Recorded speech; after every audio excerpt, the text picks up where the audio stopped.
Building Futures is a great organization. It's been in San Leandro for a long time, but I'm a strong supporter of theirs. They have a shelter, beds for women and children, and a hotline. And I'm very supportive of it because people don't realize that in the United States, 1 in 4 women sometime in their life will be a victim of domestic violence. It can happen to anyone, no matter whether they're rich or poor, no matter what their ethnic background is. And we really need to partner with our community organizations. The district attorney in Alameda County is very strong on this issue, but she can't do it by herself.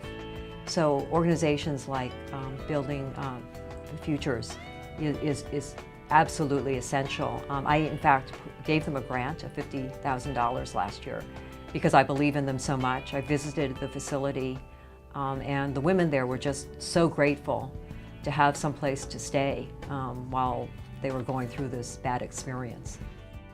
What we do here at Building Futures is really let the community know that talking about domestic violence is really important. That when people feel shame, when we keep those kinds of secrets, that's when people get hurt, that's when people get killed.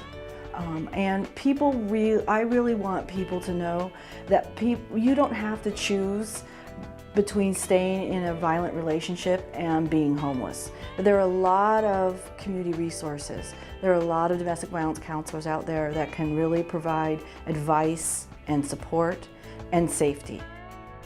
So family members, although they're a very great network of support, it's sometimes not the best people to reach out to when you're a victim of domestic violence, because a lot of times the family members do what we call as a rescue complex, where they want to rescue the victim out of their relationship.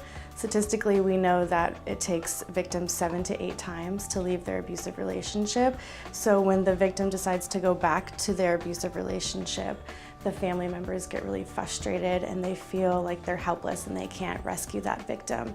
And so they end up giving up.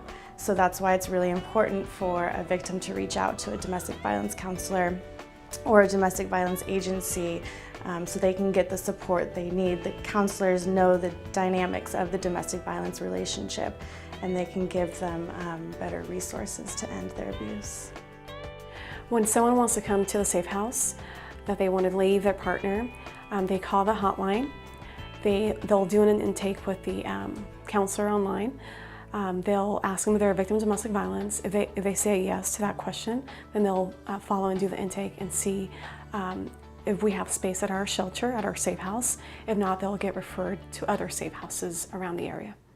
Over the course of my career, it's not uncommon at all for us to respond to many types of medical calls that involve domestic violence or abuse. Unfortunately, that's not an uncommon occurrence. However, there is one call in particular that stands out in my mind. We were called out to a medical at a residence. So I went inside, asked, a police officer was coming out as I was coming in, and I asked him, hey, what's going on? And he said something to the effect of multiple stab wounds. So I go inside. Sure enough, the police officer was doing CPR on this young lady, and she did have multiple stab wounds. And it dawned on me that, oh my gosh, this girl's 15 years old. Obviously all family, upset, crying, screaming, moaning, you name it. It was just a very traumatic, emotional scene.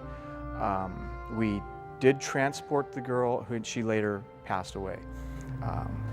We found out the next day, as did everyone, because this was a high-profile call that made a lot of news at the time, was that this was done by her boyfriend, who was also the father of the baby, and this attack had taken place in front of those other 3 or 4 small boys that were the victim's younger brother.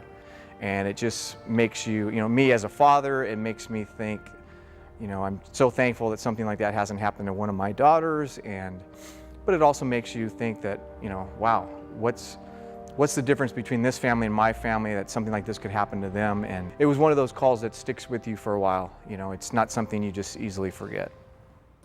I think once law enforcement gets involved, a lot of people just assume that there's going to be arrests made, and that's not it. Sometimes we'll just get there, evaluate what it is again, and separate the parties, document it properly, and send them, in the right direction to fix whatever might be broken in a relationship, or they might even go their own ways long term. But for officers that are responding to this on a daily basis, I can't say there's not really any other call that is like it, because we are all, you know, brothers, sisters, families, husbands.